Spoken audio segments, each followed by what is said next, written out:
Bonjour à toutes et à tous, je suis Julien Alac, chargé de mission à l'Institut Veblen, et je vous souhaite la bienvenue à cette soirée. Elle se compose en deux temps. D'abord, nous allons dédier un quart d'heure à la remise de notre prix des mémoires, le prix de l'Institut Veblen à Florian Baudouin. Et ensuite, nous passerons 1h15 à tenter de répondre à une question qu'on se pose tous, qui vous a visiblement très intéressé, crise climatique, mais que fait la finance?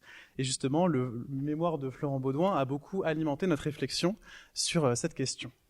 Donc nous discuterons de cette question avec Jésabelle Coupé-Soubeyran, maîtresse de conférences à l'Université Paris 1 et conseillère scientifique à l'Institut Veblen, Agathe Duplessis, qui est étudiante en finance et membre de Pour un réveil écologique, Laurent Clerc, qui est directeur du département études et analyses de l'autorité de contrôle prudentiel et de résolution, ainsi que Xavier Timbaud, directeur principal de l'OFCE et qui représente aussi le jury du prix Veblen ce soir, et enfin Florian Baudouin, pour ne pas le nommer, qui est lauréat du prix Veblen et doctorant à l'Université Paris-Nanterre. Ce prix des mémoires, le prix Veblen, l'Institut Veblen l'a créé, ça fait beaucoup de fois Veblen, l'a créé en 2017 pour soutenir la réflexion des étudiants qui s'intéressent à faire rentrer l'économie dans les limites planétaires. Les étudiants en économie, mais aussi en sciences sociales voisines, qui jusque-là étaient relativement peu soutenus par la discipline pour penser les questions environnementales, notamment hors aussi des sentiers battus. Et ce prix, nous le dédions à Philippe Frémaux, président fondateur de l'Institut, qui nous a quittés en 2020 et qui avait beaucoup à cœur de valoriser les jeunes qui développent des réflexions critiques. Ce jury est présidé par Dominique Méda et nous avons décidé de récompenser cette année Florian Baudouin pour son travail stress test climatique entre politique de stabilité financière et tentative de transition écologique, qui reçoit un prix de 1 500 € et l'opportunité d'une publication en plus de la présentation de son travail à l'occasion de cet événement. Et je vais laisser la parole tout de suite à Xavier Timbaud pour le féliciter et dire un mot sur son mémoire. Merci. Donc il s'agit de féliciter Florian, et pas du tout moi. Hein. Non, mais que ce soit très clair. Enfin, je me félicite d'être là et je félicite Florian pour son mémoire et pour le prix qu'il a reçu, le prix Veblen en mémoire à Philippe Frémaux. Bon, d'abord le prix Veblen est une initiative que je trouve très positive et très intéressante.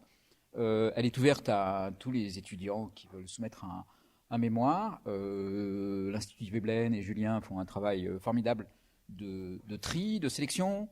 Le jury a ensuite un travail assez simple en fait, puisqu'il a déjà une petite sélection, une shortlist sur laquelle nous statuons. C'est toujours un moment intéressant de voir comment sont aujourd'hui les réflexions des jeunes qui s'engagent sur ces questions de politique publique en lien avec les questions climatiques.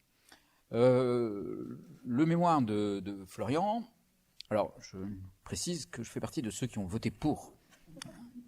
Je ne sais pas si c'est pour ça que je suis là pour représenter le jury, mais j'ai voté pour Florian. Le mémoire de Florian est un mémoire que moi personnellement j'ai beaucoup apprécié parce que j'ai trouvé dans Florian un prototype, un archétype de ce que je vois de plus en plus chez mes étudiants, avec beaucoup de satisfaction, qui est une forme de synthèse entre, d'un côté, une révolte assez forte par rapport à la situation que nous vivons, avec le sentiment que l'urgence climatique n'est pas suffisamment prise au sérieux, et donc une conviction très forte. Et c'est déjà, alors c'est pas exceptionnel, mais c'est déjà quelque chose d'important, et c'est quelque chose que je tiens à saluer, et je pense qu'il est véritablement dans l'esprit du prix Veblen. Mais, et c'est là où il y a probablement quelque chose de nouveau, cette révolte ne se traduit pas par une forme d'idéalisme ou de radicalisme qui serait inopérant sur la réalité. Et il y a dans le mémoire de Florian, avec cette conviction qui est la sienne, la volonté de s'emparer des outils les plus austères les plus institutionnalisés, les plus sacralisés en quelque sorte, et là en particulier les stress tests et leur utilisation par les banques centrales, dans la lignée de ce que le gouverneur de la Banque centrale d'Angleterre avait proposé, Mark Carney, et qui est donc d'utiliser l'instrument du stress test et de la valorisation du risque climatique comme un moyen de pouvoir réguler la finance. Donc, c'est une belle idée. C'est une belle idée parce qu'elle utilise des instruments qui sont des instruments fondamentalement financiers, parce qu'elle s'inscrit dans un cadre de pensée qui est celle de la gestion du risque, et donc elle utilise le langage des financiers, et qu'elle ne cherche pas à convaincre les financiers, elle ne cherche pas à aller chercher leurs convictions vis-à-vis de la planète, mais à les confronter à leurs propres instruments, la valorisation des actifs, la valorisation du risque, pour leur dire, vous devez prendre au sérieux cette question. Et donc, c'est un bel exemple de comment on peut retourner des instruments qui peuvent paraître des instruments, en fait, qui sont ceux du capitalisme, pour essayer de faire évoluer le capitalisme vers la prise en compte de cette dimension climatique. Donc, ça, c'est c'est déjà une belle façon de s'emparer de la question. Et là où Florian a fait un travail que je vous invite à lire, en fait, et qui est un travail qui est extrêmement intéressant, c'est qu'il a par ailleurs, et c'est là aussi sa conviction qui s'exprime, une vision à la fois très critique sur ce qui s'est construit autour de cet instrument des stress tests climatiques, et un certain nombre de propositions pour essayer de les améliorer et d'en faire quelque chose, d'en faire un outil qui soit véritablement opérant.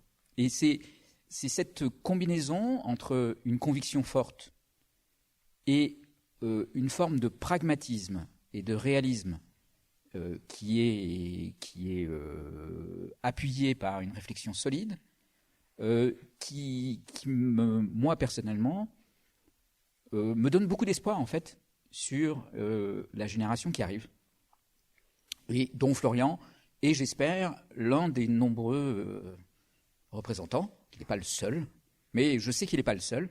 Et donc, voilà, dans son travail et dans sa personnalité, il y a plus que lui, la question des stress tests climatiques. Il y a aussi cette question de, aujourd'hui, s'emparer de ces questions et changer le monde, véritablement, profondément, en utilisant et en faisant feu de tout bois, et en utilisant tous les instruments qui peuvent être utilisés.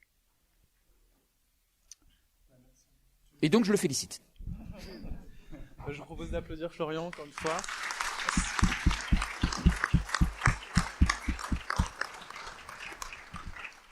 Merci beaucoup Xavier, et ne vous inquiétez pas, nous allons expliquer ce que sont les stress tests et tous ces termes qui ont déjà peut-être dû vous faire un petit peu peur. Alors Florian, qu'est-ce que ça fait de voir son mémoire, qui est un mémoire de M2, récompensé par un prix, porté à l'attention un petit peu du grand public, sachant que tu fais un sujet qui est quand même assez technique, et aussi est-ce que tu peux expliquer en quoi consiste ton mémoire, en pensant par exemple à quelqu'un qui ne sait pas forcément ce que fait même une banque centrale, tu vois? Vaste programme du coup. Si seulement.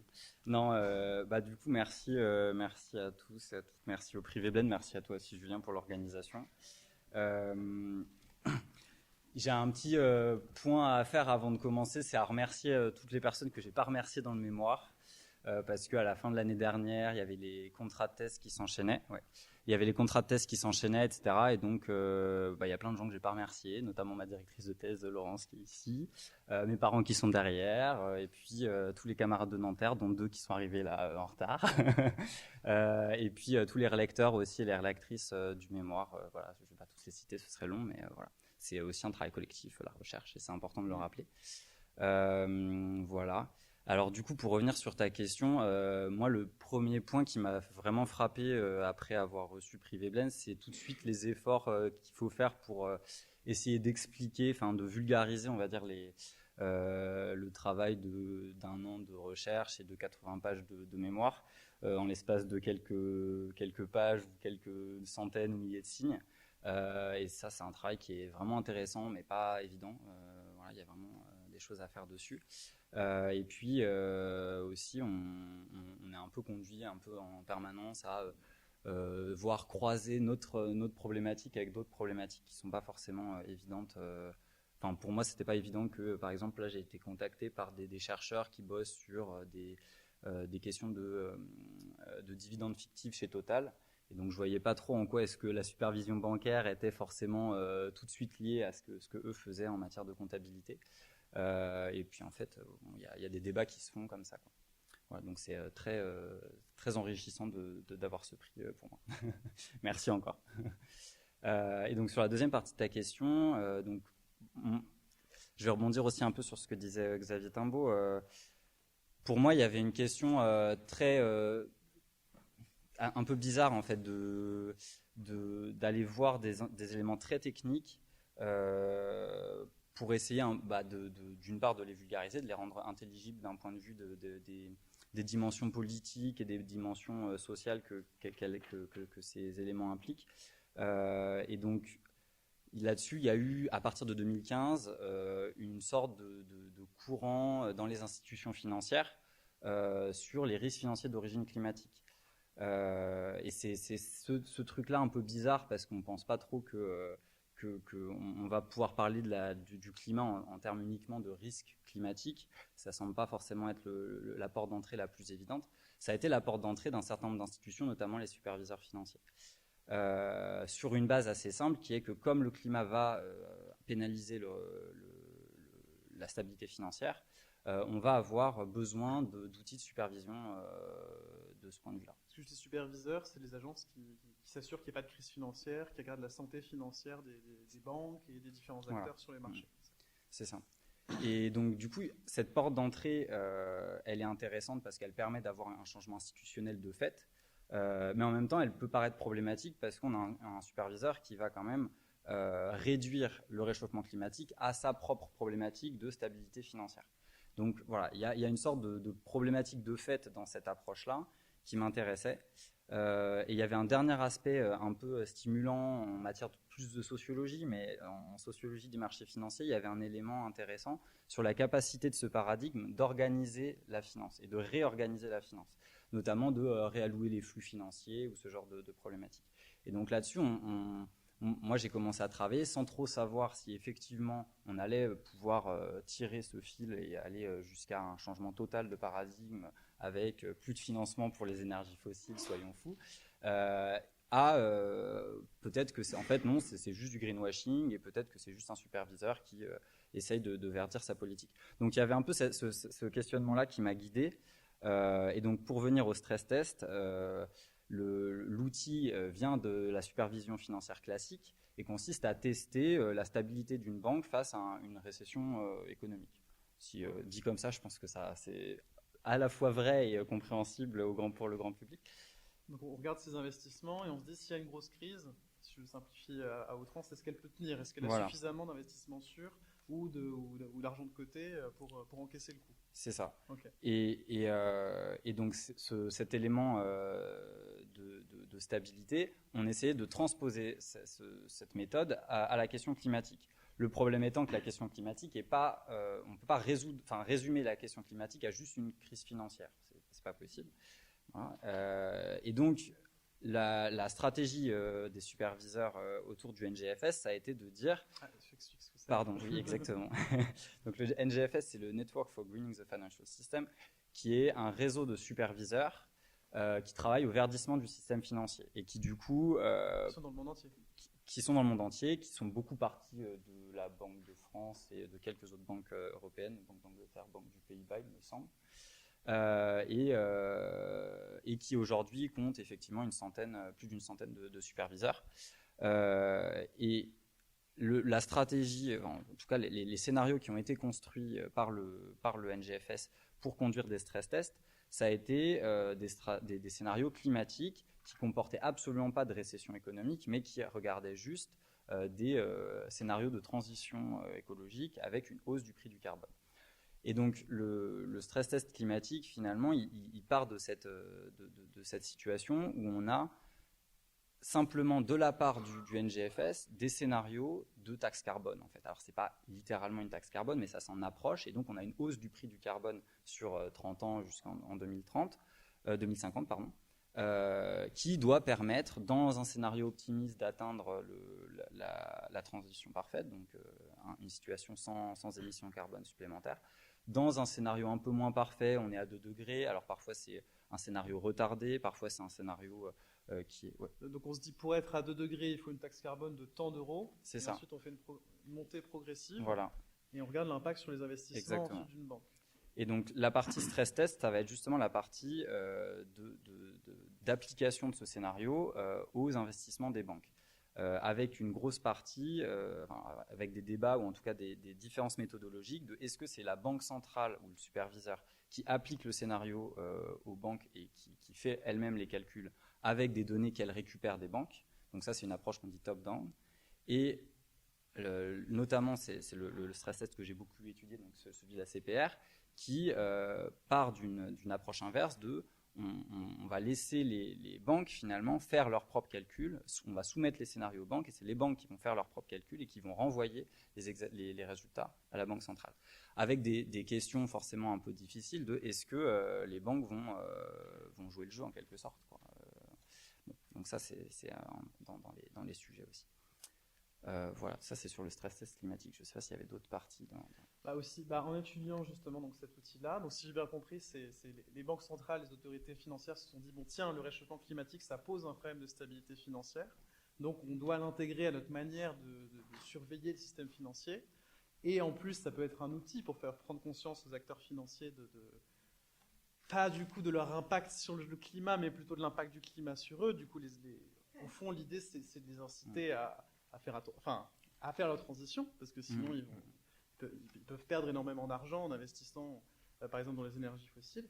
Donc tu as étudié cet outil, quel est le constat finalement que tu fais en ayant travaillé sur ce mémoire, sachant que c'est un mémoire de M2, donc quand je dis constat, bien sûr, c'est à prendre avec des pincettes, et c'est un travail qui doit continuer. Ouais, alors effectivement, il y a en tout cas moi de ce que j'ai vu, les perspectives du superviseur sont assez ambiguës. Ça dépend si on parle du NGFS, si on parle de la CPR, si on parle de la Banque Centrale Européenne. Mais il y a une sorte d'ambiguïté sur est-ce que le stress test sert à effectivement prévenir des risques, donc dire voilà, il y a ces risques-là qui arrivent, il faut que vous adaptiez vos stratégies d'investissement à ces risques. Ou est-ce qu'au contraire, ça sert à avoir une politique plus proactive, mais qui ne dit pas son nom? Et c'est, moi, une grande partie du travail, effectivement, de mon mémoire, et puis même après, parce qu'on a une vaste littérature en économie qui explique que du fait de son indépendance politique, la Banque centrale ne peut pas prendre de décisions politiques claires et assumées, et donc va le faire passer par des arguments qu'on dit prudentiels, c'est-à-dire qui vise à assurer la stabilité financière de l'économie. Et donc, je ne saurais pas trancher complètement entre est-ce que c'est uniquement incitatif, on montre la hausse des risques et on va espérer que les banques changent leur stratégie d'investissement, ou est-ce que il y a aussi une question sous-jacente on essaye d'élargir le champ d'action des banques centrales et des superviseurs sur la base d'une quantification des risques. Probablement un peu des deux, peut-être aussi que les choses vont évoluer, qu'on va voir les choses en action, quoi. Au fur et à mesure, ce sera plus facile d'avoir un regard rétrospectif une fois qu'on aura vraiment beaucoup d'exercices effectués, etc. En revanche, ce qui est clair, c'est que les scénarios restent extrêmement optimistes, et donc quelle que soit la stratégie, que ce soit une stratégie incitative ou de supervision ou de transition écologique, on reste sur des scénarios qui sont en deçà de ce qu'il faudrait faire, que ce soit donc, le prix du carbone. Tous les scénarios ont des prix du carbone très bas, que le NGFS reconnaît. On a certaines phrases qui nous expliquent que si on prend en compte les scénarios vraiment pessimistes, il faudra avoir des scénarios 8 fois supérieurs. ce qui fait beaucoup. Et puis, même sur les aspects physiques, il n'y a pas de méthodologie générale sur les risques physiques. Donc, les risques physiques, c'est les risques qui sont causés par la hausse des températures, hein, donc hausse des niveaux de la mer, hausse des températures. Donc ça, on ne peut pas le prévoir de manière simple, quoi. Et c'est la grosse difficulté. Donc le NGFS n'arrive pas à proposer de méthodologie là-dessus pour le moment. Et donc on parle de risques physiques, mais finalement on va toujours parler d'un ou deux risques, ou 3 risques, mais pas de l'ensemble des risques physiques. On va avoir aussi beaucoup de mal à localiser ces risques, en tout cas les risques qui sont relativement localisés. Mais par contre, la production, elle est très peu localisée, notamment donc le stress test de la BCE en juillet 2022 disait localiser les expositions des entreprises en fonction de leur siège social. Donc on a juste les risques de l'endroit où l'entreprise, le siège social de l'entreprise est. Donc, c'est-à-dire, si une banque est située à La Défense, on va regarder l'élévation des températures. Je dis ça mais c'est ça. Alors c'est pas pour les banques, mais c'est que juste ils ont pas. C'est pour les entreprises, plus les entreprises auxquelles les banques prêtent. Mais oui, du coup, c'est exact. Le Luxembourg, à mon avis, il y a très peu d'exposition et beaucoup d'entreprises. La température aussi. Okay. Voilà. Donc effectivement, ça donne des résultats où il y a et ça donne des résultats où on a l'impression que les banques sont très peu exposées en fait. Que ce soit sur le risque physique ou de transition, on n'a pas énormément d'éléments là-dessus. Le risque de transition, tu peux expliquer, oui. Parce qu'on comprend bien que si j'investis par exemple dans l'agriculture, dans un domaine en agriculture et que les températures vont monter, ça baisse les rendements agricoles et le rendement de mon investissement. Mais quel est l'autre risque auquel fait face son investisseur? Donc du coup, le risque de transition, c'est justement le risque qui est recouvert par les scénarios du NGFS et qui, alors c'est quelque chose de plus large, mais les scénarios du NGFS se concentrent principalement sur le risque de transition, qui est en fait tous les risques financiers qui peuvent résulter des politiques de transition, des changements technologiques, des changements de normes et de tout ce qu'on met dans ce terme un peu vague de transition écologique. Voilà, donc la chose qui est principalement testée, c'est la hausse du prix du carbone, comme étant une sorte d'approximation de la volonté politique environnementale des gouvernements. D'accord. Ou des banques centrales en fonction, mais normalement c'est plus les gouvernements qui mettent. Merci beaucoup Florian pour ces éclairages. L'idée c'est justement de discuter un peu du constat dressé par ton mémoire et d'élargir à la question plus générale de est-ce que finalement les acteurs financiers sont préparés à faire face au réchauffement climatique. Il y a eu un chiffre que j'ai trouvé intéressant un peu pour faire partir de la discussion, c'est qu'en tout cas en matière de redirection des flux financiers, des investissements des secteurs carbonés vers les secteurs décarbonés, on n'y est pas du tout, même s'il y a un certain développement de la finance verte, et encore on pourrait discuter de ce que ça veut dire la finance verte. Il y a un rapport d'un groupe d'ONG qui s'appelle Banking on Climate Chaos, le rapport qui chiffre à 673 milliards de dollars en 2022 d'investissement dans les énergies fossiles, et c'est un chiffre qui est non seulement massif mais aussi croissant. Donc ça montre un peu que on n'y est pas du tout, en tout cas en termes de changement de comportement des acteurs, mais on pourra voir un peu si ces outils, les stress tests et ces scénarios que font les banques centrales sont peut-être capables de les faire changer de politique. Laurent Clerc, est-ce que vous pensez justement que ces outils-là peuvent permettre de faire prendre conscience un peu aux acteurs financiers du changement climatique? Est-ce que vous pourriez aussi expliquer ce qu'est l'entité dans laquelle vous travaillez, la CPR? Merci beaucoup. Donc moi je m'appelle Laurent Clerc, donc je travaille à l'autorité de contrôle prudentiel et de résolution, la CPR. Donc c'est l'autorité qui supervise les banques et les assurances en France. Il se trouve que je suis aussi un des membres fondateurs du NGFS, donc le réseau des banques centrales et des superviseurs pour le verdissement du secteur financier, et que j'ai aussi coordonné et piloté le premier exercice de stress test climatique conduit par la CPR sur les secteurs des banques et des assurances. Alors tout d'abord, pourquoi on fait ça? Effectivement, l'idée c'est de dire que le risque... Alors, il y a plusieurs sujets parce que le mémoire est très riche et l'intervention aussi. Alors effectivement, nous on a un mandat qui est très limité, c'est-à-dire que moi, je suis pas un spécialiste du changement climatique ni du climat. Donc ça, il y a des spécialistes qui font ça très bien et on s'appuie sur leurs travaux pour faire progresser les choses. Donc l'idée c'est de dire, en tant que superviseur d'une banque ou d'un assureur, comment est-ce que le risque climatique peut affecter la banque ou l'assurance, et en particulier, effectivement, l'idée, c'est de faire comprendre aux banques et aux assureurs que le risque climatique, ce n'est pas quelque chose d'abstrait, c'est quelque chose qui peut avoir des conséquences financières.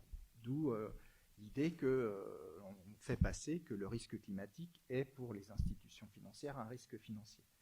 Donc après, il faut le mesurer et convaincre les institutions que c'est bien le cas. Donc on utilise plusieurs choses. Donc les stress tests, c'est un outil parmi d'autres. C'est pas le seul. On travaille beaucoup sur la gouvernance des risques. Donc l'idée, c'est d'essayer de forcer un peu les institutions financières à réfléchir à la façon d'intégrer le risque climatique dans leur processus d'analyse des risques. Donc elles ont plein de risques et donc le risque climatique, c'en est un nouveau qu'il faut intégrer. Donc on les force à réfléchir un petit peu à leur stratégie pour y faire face, à des objectifs, comment elles les définissent, etc. Comment elles récompensent leurs agents, est-ce que ça prend en compte le risque climatique ou pas? Et puis après, comment est-ce qu'elles définissent les indicateurs, la gestion, comment elles publient aussi des informations. Donc tout ça, c'est des choses sur lesquelles on travaille. Et après, il y a effectivement les stress tests climatiques. Alors le stress test climatique, c'est un outil, effectivement, Xavier l'a dit, qui est un outil traditionnel de mesure des risques. Et donc c'est l'outil sur lequel on travaille aussi pour sensibiliser les acteurs. Donc on le fait de plusieurs façons. Donc tout d'abord, un stress test climatique, c'est des scénarios climatiques à long terme. Donc c'est vrai que d'habitude, les banques ou les assurances, on les fait travailler à des horizons qui sont de 3 à 5 ans maximum par rapport à des risques financiers qui sont liés au cycle économique, à des récessions, etc. Donc là, l'idée, c'est de dire il faut réfléchir à un plus long terme, donc à 30 ans, et d'essayer de penser un petit peu comment intégrer ces risques. Donc ça veut dire développer des scénarios, ça veut dire développer des méthodes. Donc quand on fait cet exercice, on a un double objectif. La première, c'est développer la prise de conscience, et le deuxième, c'est mesurer les risques. Donc la prise de conscience, les banques et les assureurs ont bien conscience qu'il existe un risque climatique. Ce n'est pas le sujet. Le sujet, c'est de dire comment est-ce qu'ils vont pouvoir améliorer les modèles qu'ils utilisent ou les approches pour mesurer les risques, pour intégrer ce risque climatique. Donc ça, c'est une partie méthodologique qui est vraiment importante. Et puis après, il y a un autre aspect qui est effectivement de donner une mesure. Donc un stress test, l'idée c'est de prendre en compte des scénarios qui sont extrêmes, mais qui restent plausibles. Donc effectivement, on ne va pas regarder la fin du monde. Même si le risque climatique cause la fin du monde, le fait de demander aux banques ou aux assureurs d'avoir un peu plus de capital, ça ne va rien changer à la fin du monde. Donc on est dans un horizon, dans un cadre dans lequel effectivement on a des risques qui sont importants, mais qui ne sont pas des risques de fin du monde. Donc c'est pour ça que les scénarios sont sévères, mais ils sont plausibles. C'est-à-dire, voilà, donc ils restent dans un univers maîtrisable. Est-ce qu'on pourrait dire qu'ils correspondent à plutôt 2 degrés, 1,5 degré? Alors, nous, dans les exercices qu'on a fait au sein du NGFS, l'idée c'est de dire on va prendre des cas polaires. Et donc ces cas polaires, on s'appuie sur les projections du GIEC, donc le groupe des experts intergouvernementaux sur le climat. Et donc on prend les scénarios les plus optimistes, donc c'est ceux dans lesquels en fait on atteint les objectifs de l'accord de Paris, donc 1,5 degré. Donc ça va être le scénario qu'on va appeler le scénario de référence. Donc on va demander aux banques et aux assureurs de mesurer l'impact du scénario de référence, et puis après on va prendre des scénarios qui sont extrêmes, donc le scénario du pire. Donc, en l'occurrence, dans l'exercice qu'on a conduit, c'était un scénario qui conduit à une augmentation des températures à l'horizon 2100 de 4,5 degrés. Donc là, du coup, voilà, on a ces deux extrêmes. Donc le premier, il est super, super optimiste parce qu'il veut dire que tous les États du monde mettent en œuvre les bonnes politiques au bon moment pour atteindre 1,5 degré. Et ensuite, à partir du moment où ce n'est pas le cas, et c'est de moins en moins le cas, on se retrouve dans le scénario du pire, dans lequel on a une augmentation très forte des températures. Alors, on prend en compte des scénarios de risque de transition. Donc, l'idée, c'est de dire que pour arriver à 1,5 degré ou 2 degrés, il va falloir mettre en œuvre des politiques. Et c'est ces politiques qui vont générer des ajustements sur le comportement des acteurs, des entreprises, des banques, des marchés financiers. Donc on va regarder l'impact, mais on prend aussi l'impact du risque physique. Donc là, on s'appuie aussi sur les projections du GIEC. Alors ce qu'il faut savoir, c'est que ces projections, au niveau climatique, il y a beaucoup d'incertitudes et beaucoup d'imprécisions. C'est-à-dire que on ne peut pas prévoir le climat dans un pays. C'est un espace géographique très large. Donc nous, notre travail, ça va être d'essayer de faire en sorte de descendre à un niveau beaucoup plus granulaire, qui est celui avec lequel les banques et les assurances travaillent. Donc on va regarder le risque climatique en France, en Allemagne, aux États-Unis, etc. Donc ça, c'est un point important. Alors deuxième point important, les banques, si on se focalise sur les banques, quand elles analysent des risques, elles vont regarder ce qui déclenche le défaut, donc la faillite d'une entreprise ou d'un individu. Donc c'est des facteurs économiques. Pour un individu, ça va être son revenu, s'il divorce, si quelqu'un meurt dans sa famille, s'il tombe au chômage. Donc ça, s'il y a un événement économique de ce type-là, il ne va pas pouvoir rembourser son crédit et donc il fait défaut. Donc ça, c'est ce que les banques regardent. Alors là-dedans, il n'y a aucun impact du climat, de l'augmentation des températures, etc. Donc l'idée, c'est de dire le risque climatique, il va avoir un impact aussi sur l'activité, le revenu, l'emploi, et donc ça peut aussi créer une augmentation du risque de défaut. Donc ce qu'on fait par ces stress tests climatiques, c'est de dire aux banques, il faut regarder un petit peu les trajectoires climatiques et essayer de les convertir en données macroéconomiques et financières pour que vous preniez en compte le risque climatique. Et c'est ce qu'on fait. Donc il y a pas mal de critiques dans le rapport de Florian. Donc moi je suis pas du tout d'accord avec ce qu'il dit, mais en particulier, évidemment, on travaille avec des modèles macroéconomiques. Dans ces modèles macroéconomiques, il n'y a pas de climat. Donc ce qu'on va essayer de faire, c'est d'essayer de répliquer les projections du GIEC avec nos modèles macroéconomiques. Donc ces projections du GIEC, ça parle d'émissions de gaz à effet de serre, d'élévation du niveau des mers, etc. Mais quand même, le GIEC donne des trajectoires économiques à un niveau très, très agrégé. Donc on va utiliser nos modèles macroéconomiques pour répliquer ces trajectoires. Donc on va utiliser effectivement le prix du carbone ou le prix du pétrole, le prix des énergies. On va utiliser des taxes et on va utiliser du progrès technique. Et une fois qu'on a tout ça, on réplique les trajectoires du GIEC et après on va faire des chocs. Donc c'est les stress tests. Ça va être des chocs en disant on va supposer que finalement le progrès technique n'est pas là. Donc ça va avoir tel impact sur l'activité. On va supposer que les prix du carbone, ils n'augmentent pas de façon modérée, mais de façon beaucoup plus forte. Et donc ça va avoir un impact. Et donc c'est tout ça qui est pris en compte dans ce type d'exercice. Je vais m'arrêter là parce que sinon je suis intarissable. Oui, on repasse. On refera un tour. Merci beaucoup. Isabelle, est-ce que toi tu penses que de tels outils sont à même de verdir la finance ?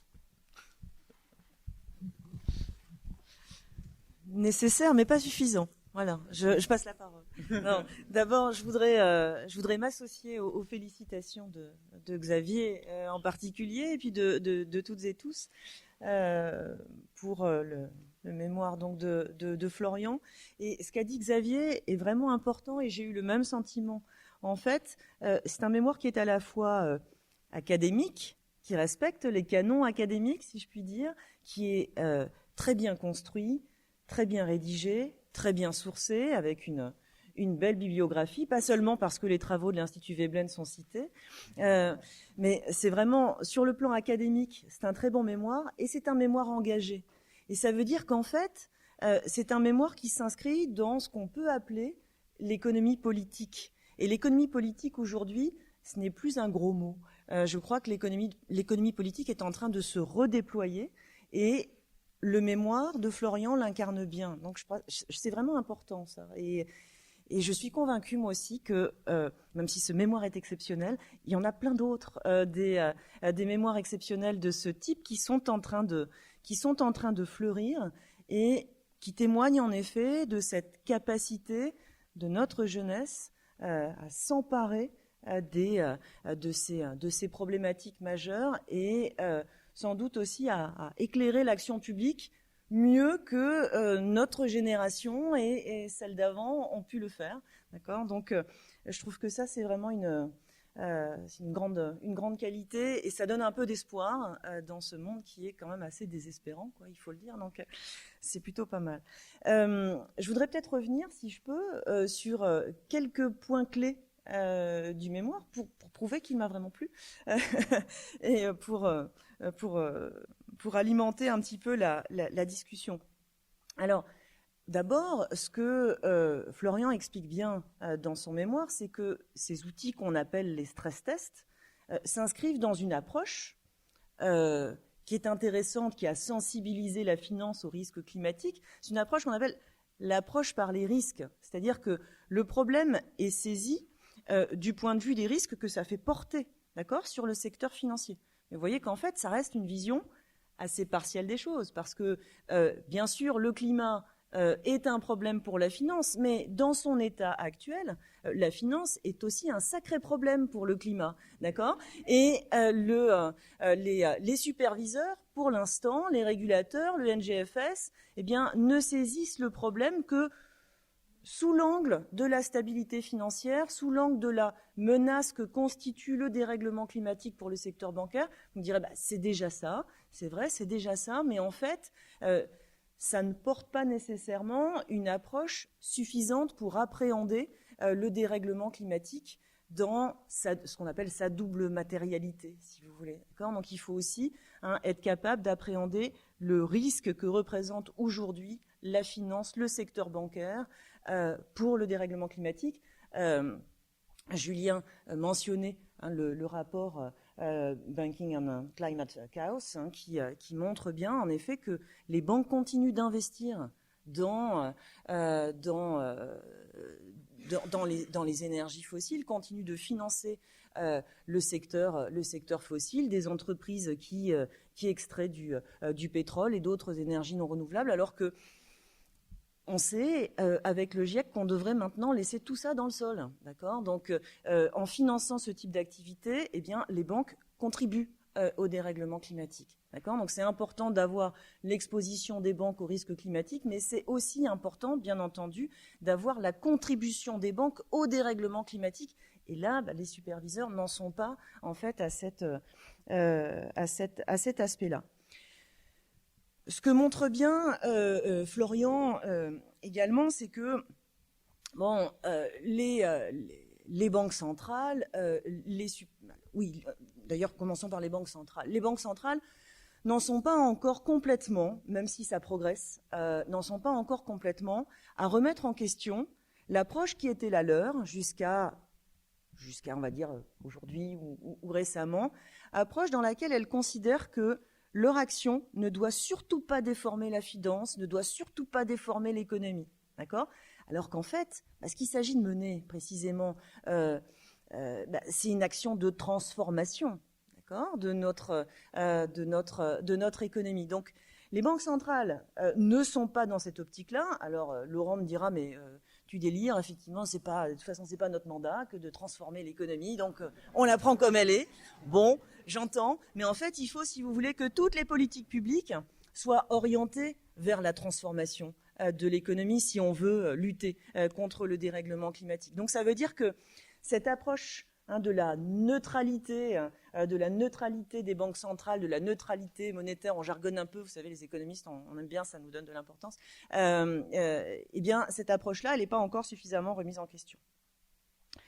Ce qu'explique bien également Florian, c'est que les exercices réalisés, alors précisément parce qu'il n'y a pas de remise en question profonde de cette approche, ne poussent pas suffisamment loin les scénarios de stress climatique, et puis ne débouche pas sur des propositions en fait d'ajustement de la réglementation, bancaire.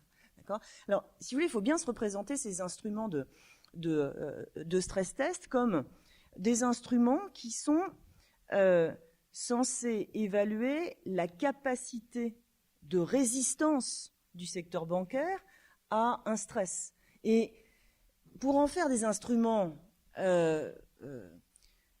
vraiment pertinent. Il faudrait qu'on arrive en fait à identifier le point de claquage, d'accord ?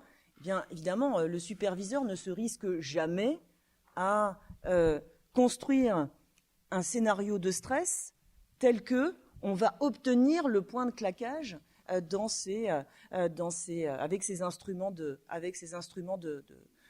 stress, hein, donc de stress test. Donc, ça reste assez limité. Le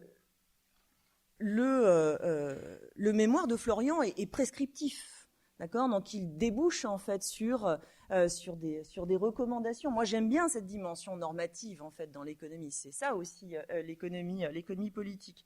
Et donc ce que propose Florian, c'est de pousser l'approche prudentielle de ces stress tests. Alors approche promotionnelle en fait plutôt c'est ce que vous évoquez. Il y a j'ai pas bien compris d'ailleurs la terminologie entre approche promotionnelle. Pour moi, j'ai pas trouvé ça.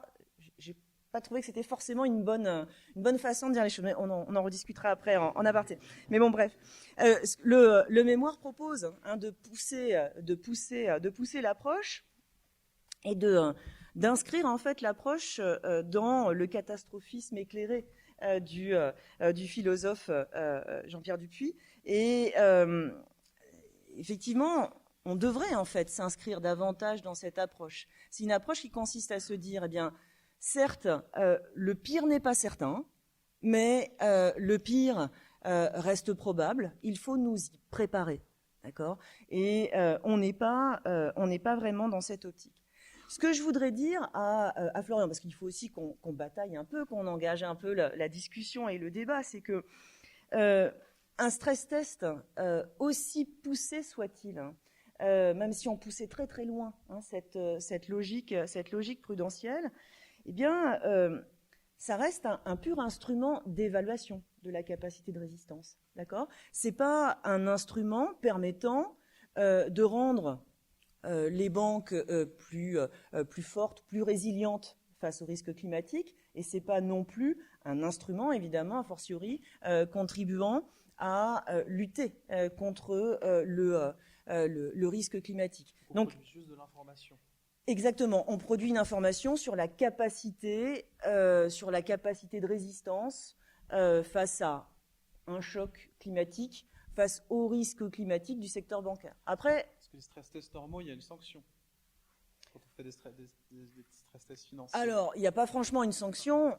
Quand on fait un stress test financier un petit peu standard, quand on identifie des établissements qui sont pas en capacité de résister à un choc macro-financier, c'est-à-dire qu'en fait, ils n'ont pas, si vous voulez, un coussin d'absorption de pertes suffisamment important avec leurs fonds propres, eh bien, on leur dit « Coucou, il faut plus de fonds propres ». Alors, ça se passe un peu comme ça. Donc, voilà la sanction. Et bon, donc tout ça pour dire que effectivement, les stress tests, c'est un bon début, mais c'est absolument pas un instrument suffisant qui va permettre d'élever la capacité des banques à faire face aux risques climatiques, et même ça d'ailleurs, cette optique-là, moi, elle me semble un peu naïve, et pas du tout un instrument a fortiori permettant de lutter contre le dérèglement climatique, permettant de changer le modèle d'activité des banques, permettant de modifier la composition du modèle bancaire. Et nous, à Veblen, l'année dernière, à peu près en même temps, en fait, quand Florian était en train sans doute de mettre les derniers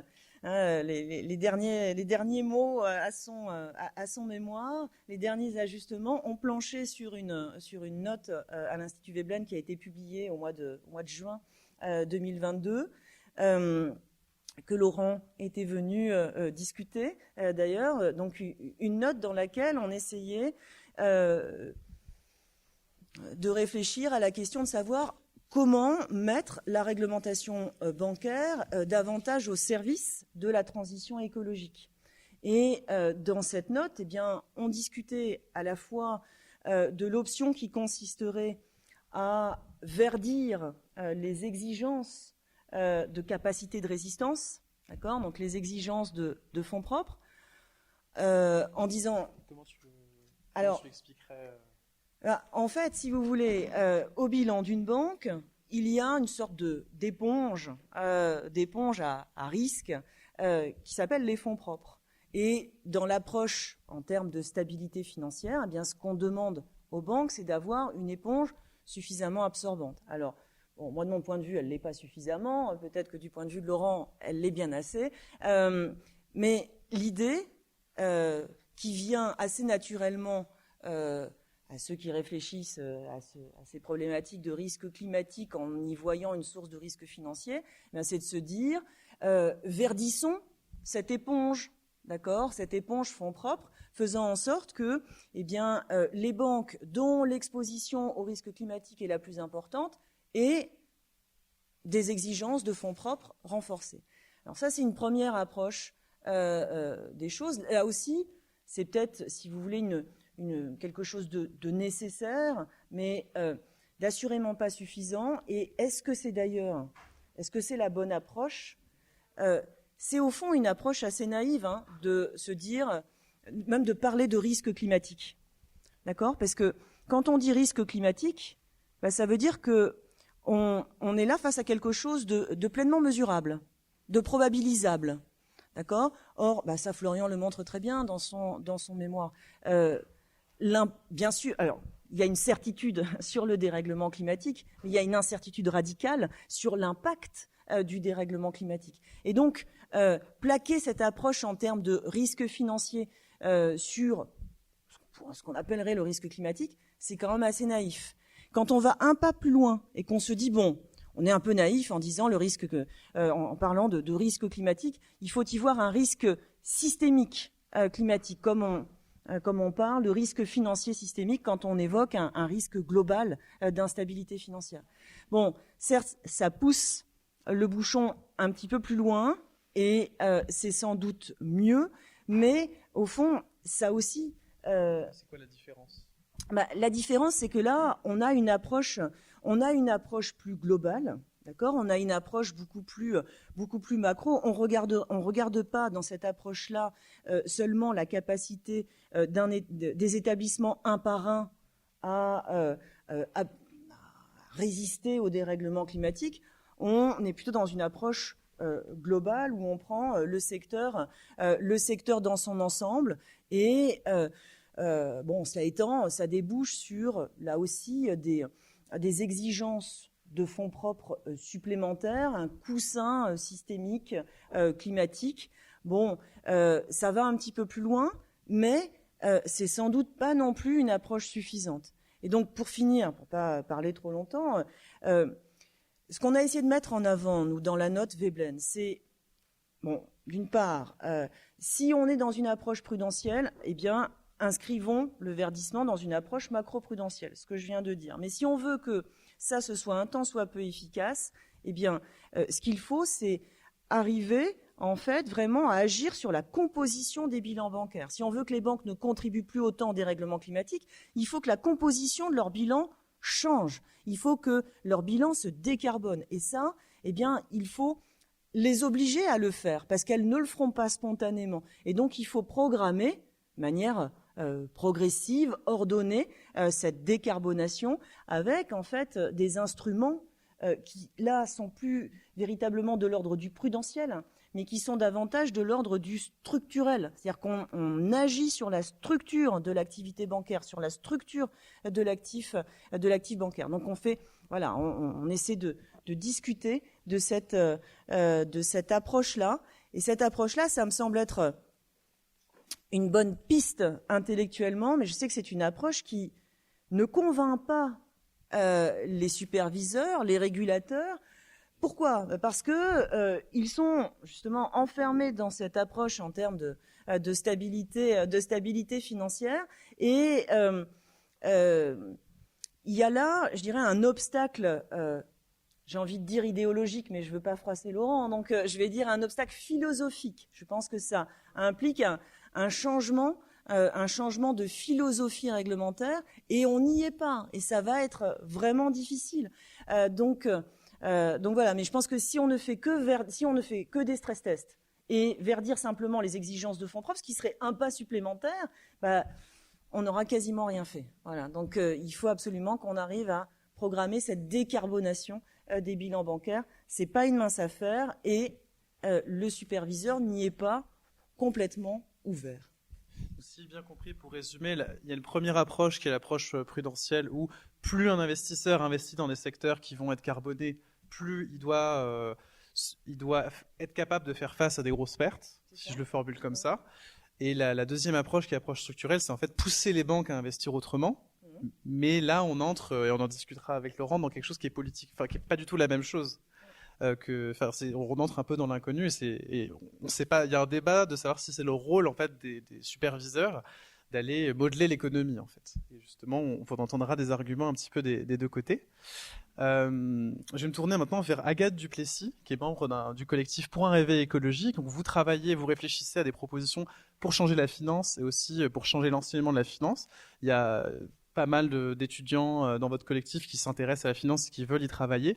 Comment, dans votre collectif, vous voyez est-ce que vous avez l'impression que les acteurs sont conscients de l'enjeu du problème du changement climatique? Est-ce qu'ils ont des outils qui sont suffisamment adaptés pour y faire face? Est-ce que vous êtes convaincu par ce qui vous est proposé? Et est-ce que aussi, quelles sont les actions un peu de lobbying que vous faites auprès des acteurs financiers pour les faire un peu bouger?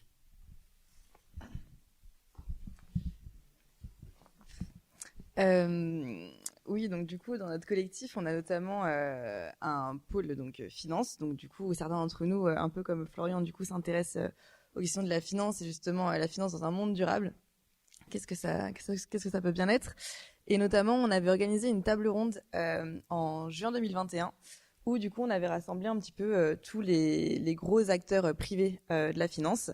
On les avait mis autour d'une table et on leur avait posé des questions un petit peu justement pour voir jusqu'où ils allaient et pour un peu voir le greenwashing parmi tous ces acteurs.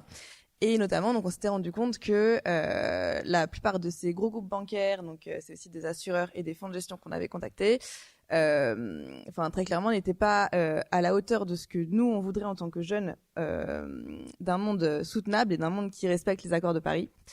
Tout simplement, notamment avec le financement des énergies fossiles. Tous les gros groupes bancaires actuellement financent encore les énergies fossiles. Donc parfois ils font des distinctions entre les différentes énergies fossiles, gaz, pétrole, mais c'est clairement pas suffisant. Et notamment il y avait même un rapport de l'AMF ACPR qui est sorti en octobre 2022 qui du coup l'autorité des marchés financiers et donc l'ACPR qui supervise exactement. Et notamment ce rapport qui disait que les choses, certes, les banques, les assurances, les fonds de gestion prennent des engagements, mais tout simplement ils ne font pas suffisamment.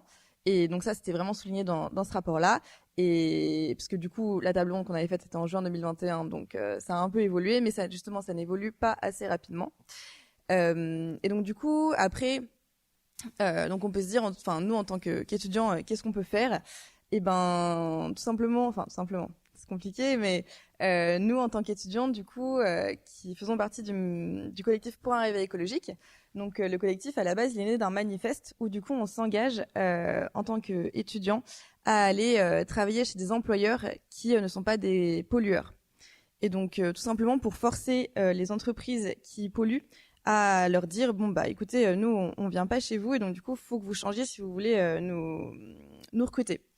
Donc c'est un petit peu notre plan d'action et donc du coup ça force aussi ces employeurs à respecter les accords de Paris, puisque les accords de Paris montrent bien que les États les ont signés et s'engagent à ce que les flux financiers respectent donc les 1,5 degrés.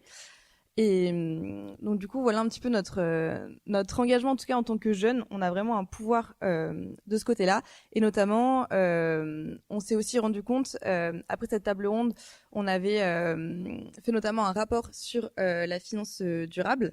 Donc, et dans lequel, du coup, on décrivait le fait que il y avait pas mal de greenwashing qui était fait par les institutions, notamment via notre com pour un réveil écologique. On souligne parfois les déboires un petit peu de greenwashing de certaines entreprises, et notamment pas mal les banques. Et surtout, on croit vraiment que les acteurs financiers ont sont vraiment des acteurs majeurs pour la transition écologique, puisque comme par exemple le pipeline chauffé EACOP, dont vous avez peut-être entendu parler, la première action qui a été lancée par toutes les associations qui se mobilisent contre, ça a vraiment été de demander aux banques d'arrêter de financer ce pipeline. C'est ça, exactement. Exactement. Et du coup, la première action qui a été menée justement contre ce pipeline, qui va avoir des conséquences dramatiques sur du coup l'environnement. La première action a vraiment été de demander aux banques, assurances et fonds de gestion d'arrêter de soutenir ce pipeline, et notamment c'est en train de marcher grâce à la mobilisation citoyenne. Et aussi, donc il y a certes la mobilisation citoyenne, mais il y a également la mobilisation donc réglementaire. La finance durable, c'est beaucoup de réglementation, et notamment via aussi les superviseurs qui ont vraiment un rôle important à jouer là-dessus, puisque la finance en soi, en tout cas au collectif, on pense vraiment que c'est le nerf de la guerre et que ça peut vraiment faire basculer les choses vers un monde beaucoup plus durable.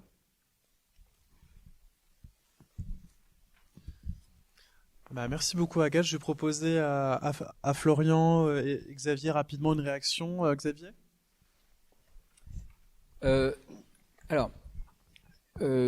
Bon, d'abord, je suis d'accord avec Isabelle donc sur l'espoir de la nouvelle génération et la faute de la génération précédente. Mais la génération précédente a quand même fait quelque chose de bien, qui est de bien former la nouvelle génération. Ah oui, non, mais il faut le dire quand même, parce que, et en particulier Laurence, qui doit être aussi félicitée dans ce mémoire, puisque, si j'ai bien compris, quand même, elle a participé à la formation de Florian activement. Modestement, mais activement. Il n'y en a pas beaucoup des formations interdisciplinaires comme celle dans laquelle a été formée. Non, d'accord, mais ce que je veux dire, c'est que si ces formations existent, c'est qu'il y a des gens qui les ont montées, c'est qu'il y a des gens qui enseignent dedans, et que cette génération fautive qui est la nôtre, et qui se jette des cendres toute la journée en pensant au monde dramatique qu'elle a laissé, fait quand même parfois des choses qui sont pas si mal. Et je pense qu'il faut quand même le dire, parce que si c'est pas nous qui le disons, enfin si c'est pas moi qui le dis, personne ne va le dire. Voilà, donc déjà ça c'est le premier point. Alors, le deuxième point, c'est pour aller un peu dans le sens de Laurent et un peu contre Isabelle. Bon, c'est une... Comment dire, c'est une espèce de forme de... Tradition. C'est une fraternité entre mâles blancs de plus de 50 ans, si tu vois, donc voilà, elle est là. Je pense que l'instrument des stress tests climatiques et de l'information est un instrument qui est extrêmement puissant pour un premier argument, qui est la finance est, dans le monde dans lequel on vit, au cœur de tout. C'est-à-dire qu'il n'y a pas un investissement un peu significatif dans le monde qui ne passe pas par une institution financière. Et donc, quand on regarde les institutions financières, on regarde en fait le super prédateur de l'économie, celui qui va collecter tous les problèmes et qui va les centraliser. Et donc, quand on met des obligations, même très simples, de diffusion d'informations, de reporting, de disclosure, sur ce secteur-là, on peut avoir un impact extrêmement important sur le reste de l'économie. C'est pas juste une information qu'on met sur la table, c'est derrière la valorisation de ces actifs qui est en jeu. Les marchés financiers donnent une valeur aux banques, mais une valeur aux actifs. Et quand les banques disent cet actif-là, il est exposé à un risque climatique, même extrêmement simple, même dans un scénario plutôt optimiste, ça passe un message à tout le monde qui est attention, peut-être que vous le survalorisez. Et donc... C'est-à-dire si j'investis dans un secteur, il va me donner une certaine rentabilité financière, et là le risque climatique me dit ok, ça vous rapporte du 3%, et finalement compte tenu des dommages... du risque potentiel qu'il pourrait y avoir. Et alors un risque qui n'est pas forcément un risque à un scénario climatique de fin du monde, c'est simplement, par exemple, un risque qui serait lié à ce qu'on appelle une régulation. Si demain le prix du carbone est à 100 €, peut-être que mon investissement dans une centrale à charbon, en fait, n'est pas celui que je peux constater aujourd'hui avec un prix du carbone à 0 € ou à 10 € la tonne. Et donc de dire, mais attention, qu'est-ce qui se passerait dans un monde où le prix du carbone serait à 100 €? On n'est même pas dans un monde de désastre climatique, on ne parle même pas de dommages, on ne parle pas de température, c'est quelque chose de... Mais est-ce que c'est invraisemblable de dire, demain, le prix du carbone peut être à 100 € la tonne? Bah non, c'est pas invraisemblable. D'ailleurs, il est à 100 € la tonne aujourd'hui sur le marché ETS. Donc on est précisément entré dans cette ère-là. Mais dire aux investisseurs, regardez, c'est le cas en Europe, et donc votre centrale à charbon dans laquelle vous avez investi en Indonésie, sur lequel vous escomptez une certaine rentabilité, est-ce que ça, c'est pas nier une réalité, est-ce que c'est pas une forme de déni que de mettre une valeur sur cette centrale à charbon, alors que demain, la probabilité que le prix du carbone soit à 100 € la tonne en Indonésie est loin d'être négligeable. Et simplement en disant ça, on peut changer les choses, parce que si la valeur de cette centrale à charbon s'effondre, ben, il n'y a pas besoin d'interdire d'investir dans les fossiles. On n'investira pas dans les fossiles. Et donc, le fait de le dire, et de forcer les banques à le dire, et de forcer les banques à le dire sur tous les investissements un peu d'ampleur, c'est déjà potentiellement un moyen performatif, au sens où ça peut avoir un impact sur le monde, qui est important. D'ailleurs, je voudrais suggérer à Julien, ou à Laurence et à Julien, que ce qui serait intéressant, c'est d'essayer d'apporter des éléments empiriques sur ces questions, et pas simplement des éléments d'ordre théorique, qui sont ceux qu'on déploie aujourd'hui, mais de voir si, effectivement, la mise en place de ces obligations de diffusion d'informations ont eu des impacts sur la valorisation des actifs, sur le cours des entreprises qui sont spécialisées dans les industries fossiles ou pas. Est-ce que ça a conduit ces entreprises à changer leur stratégie en matière d'investissement, de diversification? Bon, voilà, c'est des éléments qui sont aujourd'hui assez intéressants. Alors, je rejoins quand même Isabelle sur un point, c'est qu'on peut passer de cet aspect information à un aspect ensuite prudentiel, qui est de dire, on pourrait obliger les banques à prendre en compte ce risque-là explicitement, voire même le pénaliser dans des espèces de critères de risque qui seraient basés sur les critères de Bâle, mais qui seraient étendus à ces questions-là. Ce qu'on fait d'ailleurs sur d'autres questions. Je veux dire, par exemple, aujourd'hui, il est question, peut-être vous ne savez pas, mais quand on calcule le risque dans le bilan d'une banque et qu'elle doit avoir ses ratios de liquidité, donc ce fameux fonds propre, ce coussin de sécurité qui lui permet de survivre en cas de problème, par exemple, souvent le risque immobilier, il n'est pas pris en compte. En tout cas, il est valorisé avec la pondération la plus faible, et donc il représente un risque sûr, entre guillemets, pour les banques.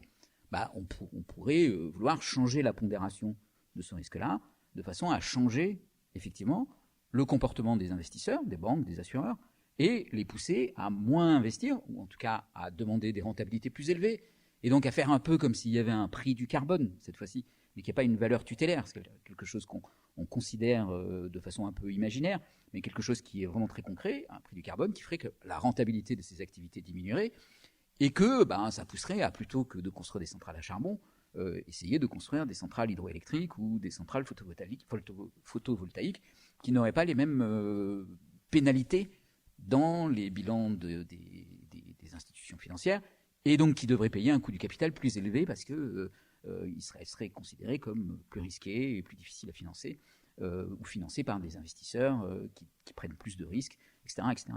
Et donc, oui, ça, c'est un élément dans lequel on pourrait aller un cran plus loin, et je pense qu'il n'y a pas vraiment besoin de faire une grosse révolution derrière. Peut-être, et l'avis de Isabelle, celui de Laurent, ou celui de Florian, ou celui d'Agathe sur ce point, me semble assez important, enfin, ou n'importe qui dans la salle d'ailleurs, de savoir si la première étape étant de déjà diffuser cette information, est-ce que ensuite la deuxième étape, elle ne va pas venir assez spontanément ou facilement, sans qu'on ait besoin de menacer d'un changement de paradigme en la matière. Alors, je voudrais en profiter pour poser juste une petite question à Laurent. Sur une remarque qu'a faite Isabelle et qui me paraît une remarque importante, qui est, le problème de ces stress tests, c'est qu'ils sont publiés.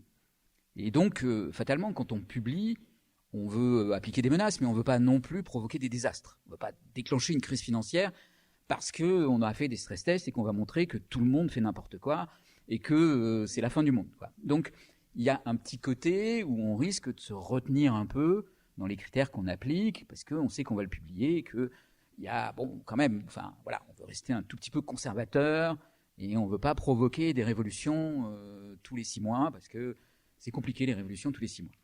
Mais est-ce que dans la pratique des stress tests, il y a des choses non publiées? Et donc, est-ce que... Il va pas te le dire, hein. Bah si, il va me le dire. Il va me le dire, parce que là, personne ne le répétera. Ouais, tout le monde s'engage à ne pas le répéter. S'il le dit, c'est pas enregistré, c'est pas filmé, et puis il n'est pas obligé de dire qui avait un stress test catastrophique. Mais est-ce qu'il y a quand même aussi une information qui se bâtit un peu à l'intérieur du régulateur sur, oui, il y a quand même un problème. Et s'il y a quand même un problème, ça peut être aussi un argument pour aller un cran plus loin dans le prudentiel et pour commencer à appuyer un peu plus sur les leviers dont on dispose. Parce que, au bout du compte, le vrai argument, c'est la stabilité financière. Et c'est la stabilité financière dans un scénario qui n'est pas nécessairement celui de la fin du monde, mais qui est celui de la transition. Donc, même en restant dans l'idée qu'on va arriver à faire une transition bien ordonnée, c'est la question de savoir est-ce que le système financier y survit n'est pas une question si triviale que ça. Et elle mérite d'être posée. Et si, par hasard, le système financier devait s'effondrer quand on commence la transition, on peut imaginer qu'il y aurait une forte opposition, un lobby extrêmement constitué qui viendrait dire non mais cette transition il ne faut pas la faire parce que le système financier risque de s'effondrer. Donc si on veut la transition bien ordonnée, il faut que le système financier y survive. Qu'on le veuille ou non. Enfin, je veux dire, après, peut-être certains d'entre vous veulent la fin du système financier et pas la fin du monde. Sans doute, peut-être, mais il faut quand même considérer le cas aussi où le système financier survivrait et que la transition se ferait. C'est une crise écologique totale, il n'y a plus de système financier. Oui, non, mais ça, je sais, mais si c'est une crise écologique totale, qu'il n'y a plus de système financier et qu'on est tous morts, je pense qu'il faudrait qu'on occupe nos soirées à quelque chose de différent que ce qu'on est en train de faire là. Bah non, il faudrait justement qu'on engage les autorités publiques à agir fortement. Très très rapidement, je vais piquer une formule que j'ai entendue de Lucie Pinson, qui dirige Reclaim Finance. Et voilà, le fameux rapport Banking and Climate Chaos. Et Lucie Pinson dit « L'information n'est pas l'action ». D'accord ? Et je trouve ça très intéressant comme formule, parce que ça veut dire qu'effectivement, transmettre des informations, développer l'information, c'est bien, mais c'est pas ça qui pousse véritablement à agir. Si simplement les exigences de reporting avaient l'efficacité que tu leur prêtes, on serait en train d'observer une réorientation forte des flux financiers. Ce n'est pas ce qu'on observe. Et donc ça veut dire qu'il faut vraiment aller plus loin que ça. Alors, Florian, une réaction ? Plein de choses à dire, hein, merci. Je vais pas tout reprendre, mais c'est ok. Donc je vais être rapide. Je vais essayer en tout cas. Alors du coup, sur la quantification, enfin sur le rôle du stress test, pour moi, il me semble qu'il y a quand même un rôle dans le cadre actuel des institutions. Alors on peut dire effectivement qu'il faut les changer. Je suis assez d'accord sur le principe, mais sur ce pour moi, le stress test peut être utile dans un cadre plus général même de politique promotionnelle, enfin de politique structurelle, comme tu les appelais, plus que promotionnelle. On reviendra là-dessus en off, je pense. mais du coup, il y avait quelque chose d'intéressant dans la capacité du stress test à justifier des réformes structurelles malgré potentiellement une absence, enfin en l'occurrence pour le moment, une absence de changement législatif. Surtout dans le cas européen. Alors, le cas français spécifique, je ne saurais pas dire, mais le cadre européen où pour changer les statuts de la BCE, bon courage, mais je pense que tu es mieux outillé que moi sur ça. Et donc du coup là-dessus, moi il me semble que, enfin même faudra voir rétrospectivement, mais les évolutions cet été de la Banque Centrale Européenne peuvent aussi être lues à la lumière alors pas forcément uniquement du stress test climatique, mais aussi d'un ensemble de publications très informatives de la BCE sur les expositions financières d'origine climatique de l'ensemble de la zone euro. Et je pense que ça a eu un levier interne qui manifestement, en tout cas, a au moins participé à la décision d'évoluer sur la neutralité de marché. Voilà, donc ça c'est sur la quantification, sur les scénarios et sur le fait qu'il y aurait des... Enfin, moi il me semble quand même qu'il y a une sorte de... je vais pas dire hypocrisie, mais je le pense un peu quand même, quoi. C'est-à-dire que, voilà, je le dis. Alors voilà, il y a une sorte d'hypocrisie dans les publications où on commence à nous dire que, comme les stress tests financiers classiques, on est sur des scénarios, vous dites, sévères mais plausibles. C'est ça l'expression. Je la trouve très drôle parce que le scénario de transition net zéro, il est peu plausible et peu sévère. Donc, c'est le scénario de référence, c'est pas le scénario de stress. Alors, c'est pas toujours comme ça que c'est noté parce qu'il y a quand même une hausse du carbone. Et alors, effectivement, après, la hausse de l'écart de la probabilité de défaut, on va l'avoir par rapport aux autres scénarios. Mais même les autres scénarios sont effectivement un peu plus sévères. Mais on reste dans un cadre, c'est ce que je disais par exemple. Bon, alors, il y a un point un peu technique, mais je pense que c'est les points de rupture du réchauffement climatique. C'est ce qu'on appelle tipping point en anglais, et c'est cette idée qu'au-delà d'un certain montant d'émissions carbone, il y a des boucles de rétroaction et que finalement ça sous-tend qu'il faut diminuer notre budget carbone beaucoup plus que ce qui est prévu. Si on considère ces tipping points comme valides, on a besoin de scénarios de supervision qui en parlent. Et ça, c'est jamais traité par le NGFS. Le NGFS le sait. Il y a dans les rapports, on a toujours des choses très intéressantes sur qu'est-ce qui n'est pas pris en compte dans les scénarios. Mais moi, j'aurais un peu tendance à dire que si on a vraiment un scénario sévère et plausible, en l'occurrence, il faut partir plus sur le côté pessimiste, d'où la conclusion que tu as rappelée très bien tout à l'heure sur le catastrophisme éclairé. C'est qu'on ne peut pas penser aujourd'hui une transition qui n'aurait pas d'impact très, très important sur le système financier. Et donc là-dessus, un scénario sévère mais plausible qui nous sort des résultats dans lesquels on a juste des hausses de probabilité de défaut, mais on n'a pas vraiment d'établissement bancaire susceptible d'être en crise. Moi, ça me semble quand même pas très plausible. Voilà. Alors pour cadrer un peu vos réactions, j'ai l'impression que tout ce qu'on s'est dit tournerait autour de deux questions qu'on pourrait vous poser. La première, ce serait pourquoi les banques centrales et les autorités de régulation en restent à un travail d'information des acteurs et du public. Et donc, d'un côté, c'est un peu sur votre stratégie d'action et votre positionnement par rapport au réchauffement climatique. Est-ce que vous pouvez aller plus loin? Est-ce que vous pouvez modifier, contraindre en fait les banques à bien investir, entre guillemets, modifier l'économie? Donc, il y a cette première question. Et la deuxième, c'est est-ce que vous êtes effectivement trop optimiste? Est-ce que c'est difficile techniquement d'être autre chose qu'optimiste, ou même est-ce qu'en termes de stratégie, c'est aussi compliqué de faire des scénarios qui sont très pessimistes? Donc une première sur le mandat, un peu la stratégie, et une deuxième sur le degré d'optimisme ou de réalisme des scénarios. Je vais commencer par la deuxième. Donc, pour reprendre l'expression de Isabelle, non, on fait des stress tests pour que ça claque. Donc, l'idée, c'est bien de tester la résistance d'une banque. Donc, je suppose que vous avez tous un compte en banque. L'idée, c'est de protéger vos dépôts. Donc, c'est ça notre mandat. Donc, quand on fait un stress test, l'idée, c'est de voir jusqu'où ça peut aller. Et si ça ne suffit pas, donc on publie des résultats. Effectivement, ce qui n'est pas publié, c'est ce qu'on demande derrière. C'est-à-dire que les banques qui ne satisfont pas, qui ne passent pas le test, c'est-à-dire pour lesquelles la perte en capital dans un scénario de stress est trop importante, on lui demande de recapitaliser, mais on impose des exigences supplémentaires. Donc ça, ce n'est pas public. Voilà, donc mais il y a bien ces exigences derrière. Alors, je parle des stress tests classiques. Alors, les stress tests climatiques, on n'en est pas là. Pourquoi? Parce que c'est la première fois qu'on fait ces exercices-là. C'est la première fois qu'on teste ces scénarios. C'est la première fois que les banques et les assureurs répondent. Donc, on leur demande plein de choses aux banques et aux assurances. C'est de travailler sur des scénarios à 30 ans, alors que d'habitude, ils travaillent sur 3 ans.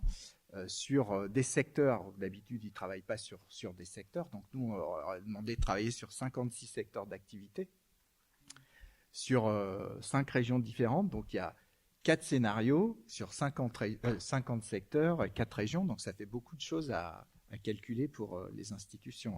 C'est combien de personnes? Ça fait plusieurs dizaines de personnes par institution, voire... Donc, c'est des grosses équipes. Alors, l'idée, c'est il faut que ça fasse mal. Alors après, c'est vrai que les résultats qu'on a sont pas forcément très importants. Alors, c'est lié à plusieurs choses. Premièrement, effectivement, il y a dans nos modèles, on sous-estime sans doute certains risques et certains canaux, ça c'est clair. Après, ce qu'il faut bien voir aussi, c'est que c'est vrai que c'est un peu compliqué. Là, on a l'impression que la finance est responsable de tous les malheurs du monde, mais on parle d'intermédiaires financiers, donc c'est pas les banques ni les assurances qui émettent du carbone. Donc, quand on va mettre en place des politiques de transition, c'est pas les banques et les assurances que ça va toucher, c'est les entreprises ou les ménages qui émettent du carbone. Donc, ça va n'avoir un impact sur les banques ou les assurances que si les entreprises ou les ménages font défaut. Donc, ça, vous voyez, c'est pas immédiat. Donc, le fait que ces stress tests sur les risques de transition n'aient pas un impact très fort sur les banques, c'est pas étonnant parce que c'est pas les sources principales d'émissions. Donc ça, c'est un facteur qui est important. Après, on peut aller plus loin dans le stress. Encore une fois, si on est sur des choses où tout s'effondre, bah, ça sert à rien en fait. Ça informe personne. Alors après, il y a sur le mandat et la transformation du monde. Bon. Il faut bien voir que les instruments qu'on a, c'est prudentiel, c'est-à-dire c'est d'éviter que les banques et les assurances fassent faillite. On n'est pas dans un mandat où je vais dire à une banque il faut investir dans tel secteur et pas dans celui-là, parce que moi j'en sais rien. Je vais prendre le cas des énergies fossiles. Bon, évidemment, aujourd'hui c'est facile parce qu'il faut en sortir, donc on peut se dire il faut arrêter de financer. Mais pour la transition, c'est plusieurs choses. Premièrement, c'est substituer les sources d'énergie, donc abandonner les énergies fossiles et les remplacer par des énergies renouvelables. Donc c'est une partie de la solution. Une autre partie de la solution, c'est améliorer l'efficacité énergétique des entreprises, des bâtiments, etc. Donc, et puis la troisième, c'est aussi de réduire peut-être la production, la consommation. Donc c'est un cumul de ces trois approches qui sera forte. Mais si je dis tout de suite, j'interdis les financements dans les secteurs qui sont très émetteurs, c'est peut-être en réalité ces secteurs qui ont le plus besoin de financement pour se transformer. Donc évidemment, la difficulté là, c'est de dire est-ce que quand une banque le fait, est-ce qu'elle le fait de bonne façon, c'est-à-dire est-ce que c'est bien quelque chose qui transforme l'économie ou est-ce qu'elle continue à financer des énergies polluantes et qu'elle fait du greenwashing? C'est super compliqué. Et moi, je ne suis pas en capacité de dire il faut faire tel investissement dans tel secteur ou dans tel autre. Ça, c'est un choix démocratique, politique. C'est pas un choix de technocrate comme je suis. Enfin, voilà. C'est une question d'information disponible ou c'est une question de c'est pas une question de droit ou de pas droit. C'est aujourd'hui, c'est des choix industriels et des choix de politique énergétique qui sont pas des choix de superviseurs ou de banque centrale. C'est des choix démocratiques, politiques. Et Jezabel parlait d'économie politique, c'est exactement le sujet. C'est des choix. Et une fois qu'on a les politiques qui sont définies, il y a les réglementations qui suivent. Et après, il y a de la supervision. Mais c'est plus. Une planification, une stratégie, par exemple, industrielle française de décarbonation et un travail en lien avec la Banque de France, pour que les investisseurs Il faut qu'il y ait des règles. C'est-à-dire aujourd'hui, on ne peut pas reprocher à une banque d'investir dans une entreprise qui n'a pas de risque ou qui est rentable parce que c'est pas bien. Soit on interdit. Faut être clair sur les choses. C'est pas la banque. Son travail, c'est de gagner de l'argent et de prendre des risques aussi. Financer la transition, c'est prendre des risques. Donc je crois qu'il faut, il y a une logique politique qui doit être première. Donc pour vous, en gros, la personne à qui ça adressé, c'est plus le politique. C'est les citoyens, le politique. Il y a un aspect aussi que vous avez mentionné, c'est donc des dizaines, plusieurs dizaines d'employés dans ces établissements financiers qui travaillent sur ces sur des scénarios climatiques, avec, on l'a évoqué, des grosses difficultés méthodologiques. Et il se trouve qu'Agathe, vous avez travaillé sur l'enseignement de la finance au Réveil Écolo. Est-ce que les futurs financiers ont la capacité en fait de se projeter jusqu'en 2050 dans un monde en réchauffement? C'est quoi vos conclusions sur le sujet?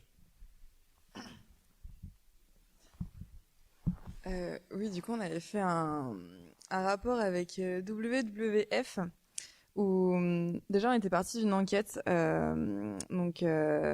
où 500 étudiants en finance avaient répondu.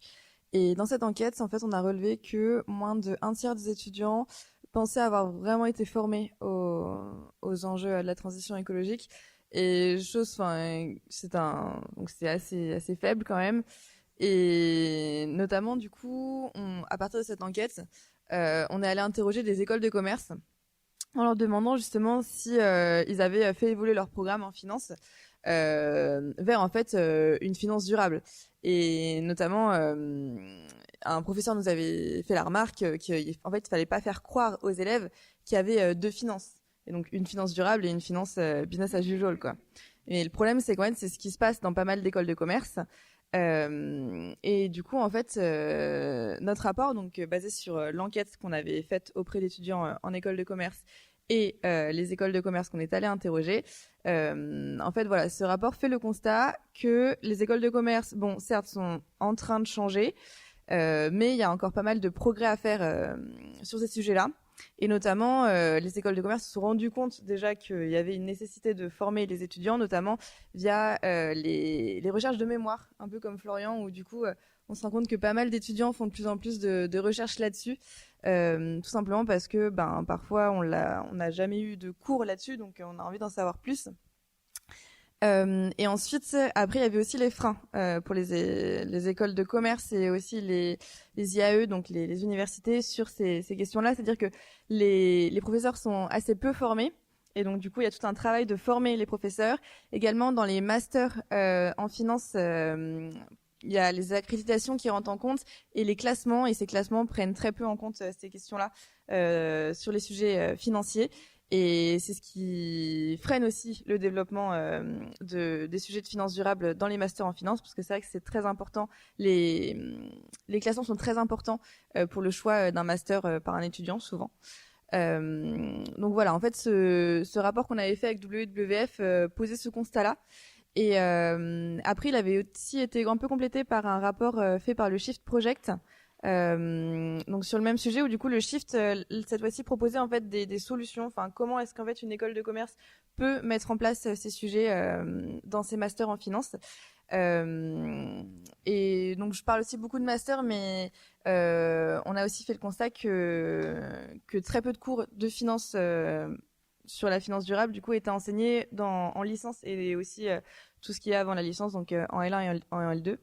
Et donc il y a aussi tout un enjeu sur ces cursus-là, de la L1 à la L3, puis après en master. Et donc du coup, pour vraiment former les acteurs, donc déjà il y a donc du coup vraiment les former quand ils sont en cours dans leur cursus, mais aussi il y a des choses comme par exemple la fresque de la finance qui est sortie récemment, où du coup là on peut se former en tant que personne qui travaille déjà ou en tant qu'étudiant. On peut se former vraiment aux enjeux de la transition écologique via cette fresque notamment. Voilà. Merci beaucoup et bravo pour ce travail. Justement, ça me permet de m'adresser à vous et dire le but justement du Privé Blend, c'est de créer ce genre de discussion et de vous soutenir si vous êtes on aura un petit temps pour les questions, ne vous inquiétez pas. Si vous êtes en économie et en sciences sociales, n'hésitez pas à candidater. Les candidatures ferment en novembre, donc vous avez le temps. Et donc l'Institut Veblen, VEBLEM. N'hésitez pas à nous suivre sur les réseaux sociaux. Alors il reste assez peu de temps, mais je propose qu'on prenne une dizaine de minutes si vous le pouvez. Donc ça fait déborder de 5 minutes pour prendre quelques questions du public. Alors s'il vous plaît, des questions, et des questions les plus courtes possibles. Et en fait vous allez les dire à haute voix, je vais les répéter dans le micro. Donc 1, 2, 3 et ensuite on fera 4.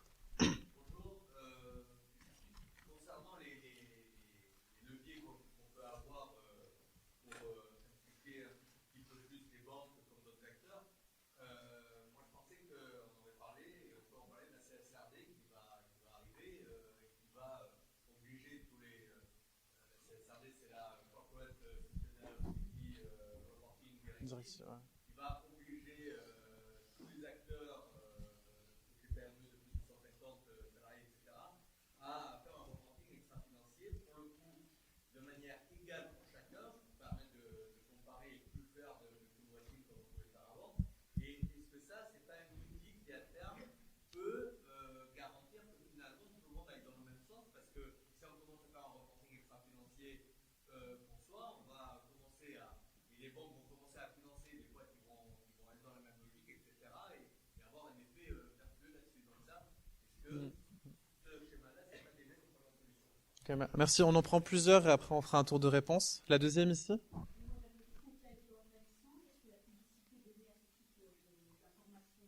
Mmh.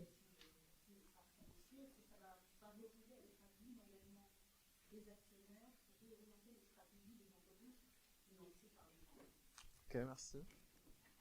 J'ai une question sur le rôle du stress, enfin, du stress. En fait, pourquoi est-ce qu'on considère que c'est pertinent pour orienter les investissements des banques, dans la mesure où en fait, il n'y a pas obligatoirement les investissements qui sont les plus risqués vis-à-vis du changement climatique sont les plus polluants ou quoi que ce soit. Par exemple, je prends l'exemple d'un barrage hydraulique, un haut stress lié au manque d'eau. Et en fait, c'est quelque chose qui contribue positivement à lutter contre le changement. Donc en fait, là, on n'oriente pas du tout les investissements des banques dans le bon sens. Donc en fait, là, je trouve qu'on a pas mal posé la question comment est-ce qu'on peut adapter la finance à la crise climatique, pas du tout comment est-ce qu'on peut forcer la finance à résoudre cette crise. Donc, quelles sont les solutions qui sont à notre main pour forcer la finance à s'engager positivement contre la crise? Ah, merci, très, très intéressant. Et on prend une dernière ici. Par contre, c'est par rapport plus au domaine de l'assurance, je m'implique celui de la banque. Il y a quelques années, il y a le NZIA qui a été créé, c'est le Net Zero Insurance. C'est les plus grandes assurances qui sont regroupées pour se mettre d'accord pour atteindre les bornes de Paris en 2050. A priori, le chèque est plutôt, pour les bornes de Paris, ce sera pas en 2050, puisque le train de degrés, ce sera plus de 2030 que 2050. Ma question, c'est, suite à cette annonce, il y a encore un nouvel grand acteur d'assurance qui s'est retiré de ces accords. L'Unitré qui est parti il y a quelques années. Il y a Zurich qui est parti il y a pas très longtemps. Donc en fait, j'ai l'impression que fait la finance, elle s'investit, elle fait bonne figure quand on met tout le monde d'accord et que tout va bien. Dès qu'on se rend compte qu'en fait, on ne va pas réussir nos objectifs, tout le monde fait un pas en arrière et tout le monde se cache. Est-ce que le problème, c'est que du coup, il n'y a pas d'obligation, en fait, au niveau des accords, parce qu'effectivement, ça a été fait sur la bonne volonté, on va dire, des assureurs, mais il n'y a pas de punition derrière. Il n'y a aucune. Il n'y a rien qui vient les contraindre de rester dans ces accords, qui vient les contraindre. Ok, merci. Donc il y avait.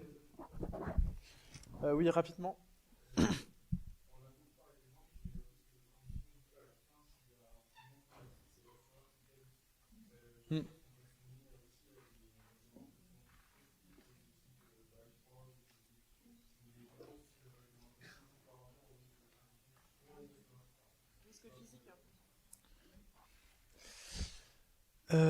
Qui veut prendre d'abord les questions sur le reporting extra-financier, expliquer ce que c'est et plutôt.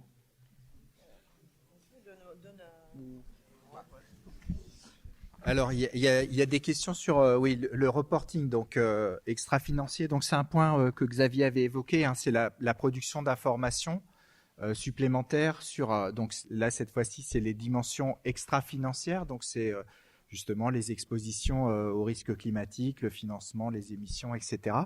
Donc, l'idée, c'est de fournir au public, aux investisseurs, aux clients des informations sur la stratégie des entreprises. Donc, ça s'applique aussi aux établissements financiers, hein, puisque c'est des critères de seuil. Donc, les banques devront aussi publier, les assureurs aussi, etc. Donc, c'est un élément qui est important, l'information, mais comme on l'a dit, c'est pas forcément suffisant. Donc, après, il faut qu'il y ait aussi de l'action derrière. Alors, l'action derrière, ça rejoint peut-être ce que vous évoquiez sur les plans de transition. Donc, ce qu'on observe dans le secteur financier, c'est des initiatives volontaires. Donc, il y a des alliances qui se sont rassemblées depuis la COP de Glasgow, la COP 26, je crois, pour dire on va développer maintenant des stratégies sectorielles qu'on appelle des plans de transition et qui vont décliner en fait des méthodes, des stratégies pour atteindre les objectifs de l'accord de Paris à l'horizon 2050. Donc c'est des accords qui sont effectivement volontaires et c'est uniquement des décisions d'entreprise de participer.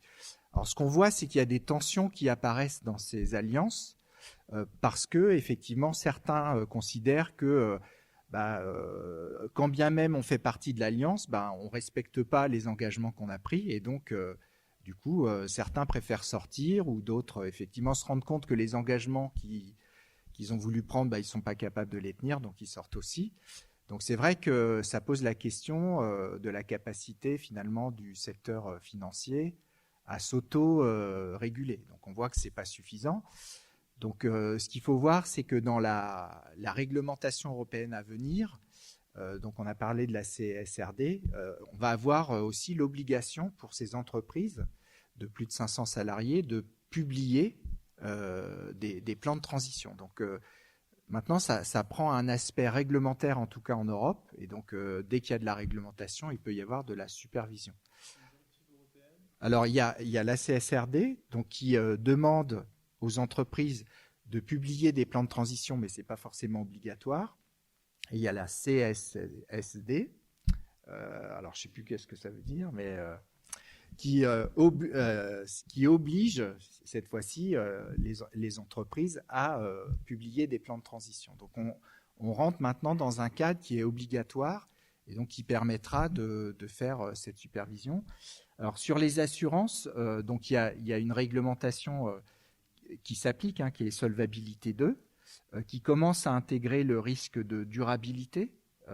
Et on demande maintenant aux assureurs, quand ils considèrent, c'est pareil, parce qu'ils ne sont pas tous exposés au risque climatique, mais pour ceux qui le sont, d'intégrer l'analyse des risques climatiques donc c'est un exercice d'auto-évaluation qui est aussi supervisé. Donc là, il y a aussi des stress tests. Le stress test de la CPR concernait aussi les assureurs à la fois à l'actif et au passif.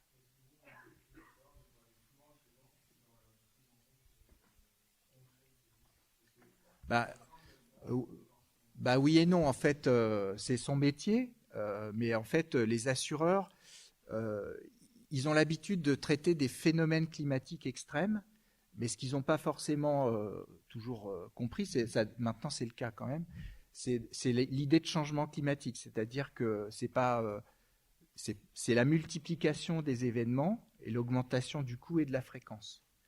Et ça, c'est quelque chose qui n'était pas forcément naturel. Donc maintenant, ça commence à être compris par le secteur. Voilà, donc on travaille aussi sur ces dimensions-là. Isabelle, sur ces questions. Juste sur les plans de transition volontaires à rendre obligatoires, on peut mentionner les travaux d'I4C, l'Institut pour le climat, parce que il y a des travaux très intéressants qui sont réalisés. Et notamment, il y avait cette proposition qui a été formulée l'année dernière dans une note signée par Julie Evin en collaboration et qui insistait sur ça, sur la nécessité de rendre obligatoire les plans de transition parce que simplement en rester à des engagements volontaires et à des plans de transition reposant sur la bonne volonté des établissements, c'était évidemment pas quelque chose de suffisant. À les appliquer, bien sûr. Alors, vous avez complètement raison. C'est-à-dire que il faut non seulement les rendre obligatoires, mais ensuite, permettre aux superviseurs d'évaluer l'écart entre l'engagement pris et puis le résultat obtenu, et qu'il y ait quelque chose de contraignant en fait. Donc, il faut les rendre obligatoires et les rendre contraignants. Il faut les rendre effectifs. Et là, en effet, on n'y est pas encore.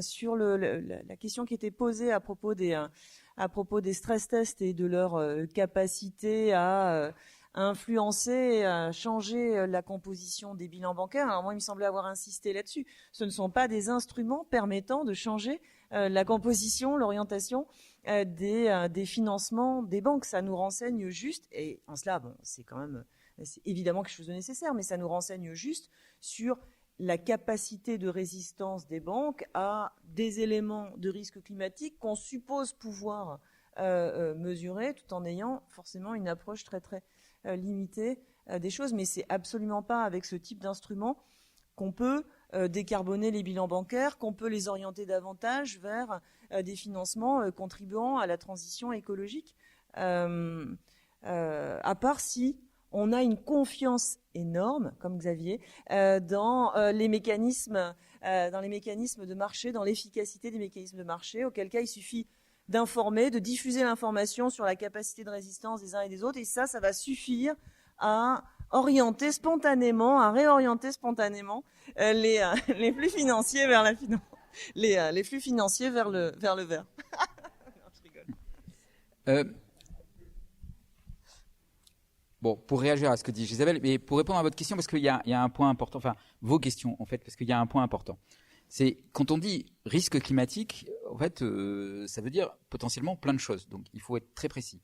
Soit on parle du risque climatique, au sens où je pense beaucoup l'entendre, il y a un changement climatique, ça produit des dommages, des submersions, des températures élevées, des pertes de productivité dans l'agriculture, des maisons qui éclatent à cause des argiles, enfin bon, toutes ces conséquences dont certaines sont terribles et qu'on peut imaginer, qui sont évidemment d'autant plus importantes que le changement climatique se produit avec une température élevée, et donc d'autant plus importante qu'on fait moins de choses.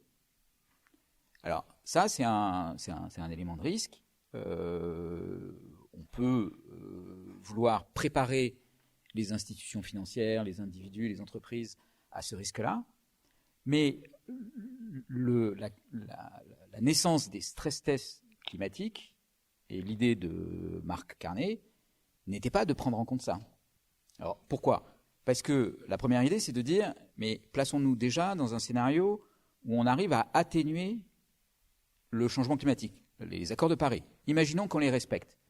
À ce moment-là, si vous regardez les dégâts qui sont liés au changement climatique dans le cadre du scénario des accords de Paris, plus 1,5, plus 2, sont des dommages qui sont relativement limités.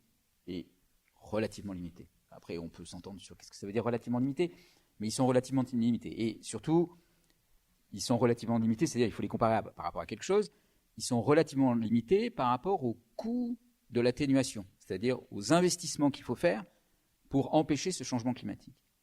Pourquoi on fait le changement climatique et pourquoi on consentirait de payer cher pour, malgré tout, des dommages ? C'est parce que si on ne fait pas l'atténuation, là, les dommages, ils sont considérables et ils sont bien plus élevés. Et c'est justement pour ça qu'on veut atténuer le changement climatique, c'est pour limiter les dommages. Parce que si ça coûte cher d'atténuer et qu'en plus on a des dommages qui coûtent très cher, il y a quelque chose qui ne colle pas. Alors, donc l'idée initiale, c'était de préparer les entreprises, non pas au risque climatique au sens les dommages qui pourraient se produire, mais au risque climatique qui est, vous ne prenez pas en compte, vous n'anticipez pas les politiques qui vont être mises en place pour l'atténuation. Vous n'anticipez pas, par exemple, un prix du carbone à 100 € ou à 200 € la tonne. Vous n'anticipez pas la fin du fossile, la fin des voitures fossiles, l'interdiction de la vente des voitures fossiles en 2035 ou en 2040. Et donc, vous continuez à investir dans des entreprises qui investissent dans de la R&D pour fabriquer des moteurs qui sont des moteurs fossiles. Et là, vous prenez le risque d'avoir des actifs échoués. Non pas à cause des dommages, mais à cause de ce que vous n'avez pas voulu croire qu'on allait mettre en œuvre ces politiques climatiques. Qui perd de sa valeur, parce que vous avez investi dans une centrale à charbon et qu'on a interdit l'utilisation du fossile et que votre centrale à charbon, qui a une durée de vie de 70 ans, si vous construisez aujourd'hui une centrale à charbon et que vous pensez qu'en 2050, on n'utilisera plus de charbon, il y a un problème. C'est-à-dire que vous avez 40 ans de durée de vie de votre centrale à charbon qui sera plus possible parce que, voilà. Et ça, c'est un actif échoué parce que la rentabilité de cette centrale, elle est liée au fait qu'elle va avoir une durée de vie de 70 ans.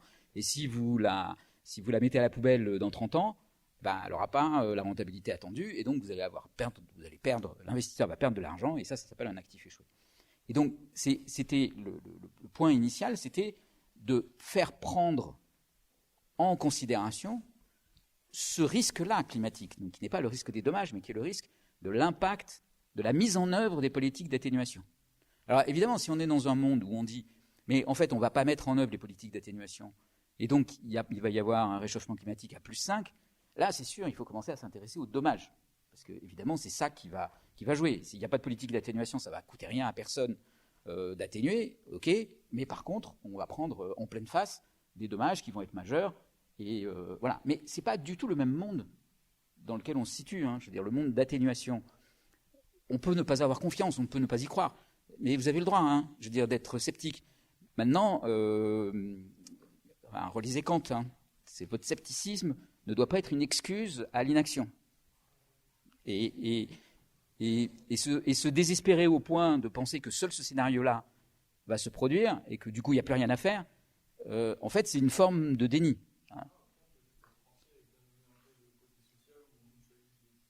Ouais. Ouais. Ouais, je suis d'accord.